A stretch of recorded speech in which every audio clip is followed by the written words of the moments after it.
تقریباً 40 سال قبل یاسر عرفات نے فلسطین کی آزادی کا اعلان کیا تھا۔ 4 اشروں بعد اس وقت 140 سے زائد ممالک فلسطین کو تسلیم کر چکے ہیں، جبکہ کئی یورپی حکومتیں بھی اس سمت میں قدم بڑھا رہی ہیں۔ اقوام متحدہ کی جنرل اسمبلی کا اجلاس اس بار تاریخی ثابت ہو سکتا ہے۔ اس بار توجہ فلسطینی ریاست کو تسلیم کرنے پر مرکوز ہوگی۔ بیلجیم نے اعلان کیا ہے کہ وہ فلسطین کو تسلیم کرے گا۔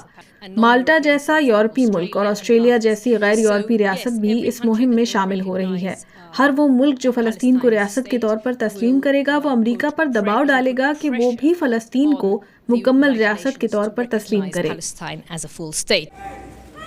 یہ تحریک اب جرمنی پر بھی دباؤ ڈال رہی ہے، جو اسرائیل کے ساتھ اپنی تاریخی ذمہ داری اور 2 ریاستی حل کے درمیان توازن قائم رکھنے کی کوشش کرتا رہا ہے۔ جرمنی کی بین الاقوامی نظام کے ساتھ ساتھ ہمارے لیے بھی ایک ذمہ داری ہے۔ فلسطین کو ریاست کے طور پر تسلیم کرنا دراصل ایک راستہ متعین کرنا ہے، جو 2 ریاستی حل کی حمایت کا اعادہ ہے، جسے جرمنی ہمیشہ سے اپنا موقف قرار دیتا رہا ہے۔ لیکن اسرائیل کا اتحادی ملک امریکہ اس اقدام کی سخت مخالفت کرتا ہے۔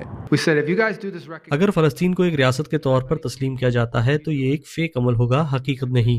ایسا کرنے سے مسائل پیدا ہوں گے، غزہ میں جنگ بندی مشکل ہو جائے گی، اور شاید ایسے اقدامات میں شدت آ جائے جو ہم پہلے ہی دیکھ چکے ہیں۔ واشنگٹن کا کہنا ہے کہ فلسطین کو ریاست تسلیم کرنے سے اسرائیل کی جانب سے مغربی کنارے کے الحاق کی رفتار تیز ہو سکتی ہے، اور یہ اسرائیلی وزیر اعظم بنجامن نیتن یاہو کی دائیں بازو کی حکومت کا دیرینہ ہدف بھی ہے۔ میرے خیال میں مغربی کنارے اور غزہ کے الحاق کی کوششیں تو پہلے سے ہی جاری ہیں۔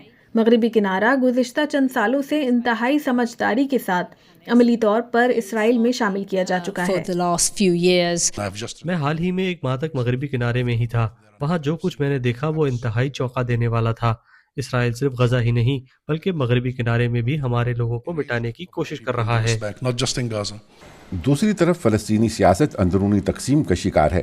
89 سالہ محمود عباس سن 2005 سے فلسطینی اتھارٹی کی قیادت کر رہے ہیں۔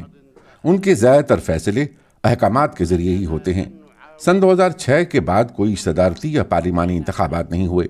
آخری الیکشن میں حماس نے کامیابی حاصل کی تھی، جبکہ بعد ازاں اس تنظیم نے غزہ کا کنٹرول سنبھال لیا تھا، اور یوں فلسطینی علاقوں میں 2 متوازی حکومتیں قائم ہو گئی تھیں۔ تاہم فلسطینیوں کا خیال ہے کہ یہ صورتحال بدل سکتی ہے۔ فلسطین، فلسطینی حکومت، عرب ممالک اور عالمی برادری کے درمیان ایک اتفاق رائے موجود ہے کہ ایک ٹیکنوکریٹ حکومت قائم کی جائے گی جو مغربی کنارے، مشرقی یروشلم اور غزہ کا انتظام چلائے گی۔ فلسطینی عوام اور سیاسی نظام کی ذمہ داری اسی حکومت کے سپرد ہوگی، اور اس میں حماس یا کسی اور سیاسی جماعت کا کوئی کردار نہیں ہوگا۔ ویسے حماس بھی اس پر متفق ہے۔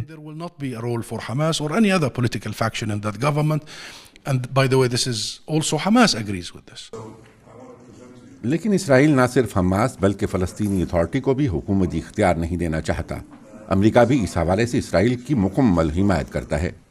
اس لیے کہا جا سکتا ہے کہ فلسطینی خود مختاری کا مستقبل چاہے عالمی سطح پر تسلیم کیا جائے یا نہ کیا جائے، یہ معاملہ ماضی کی طرح آج بھی غیر یقینی صورتحال کا شکار ہے۔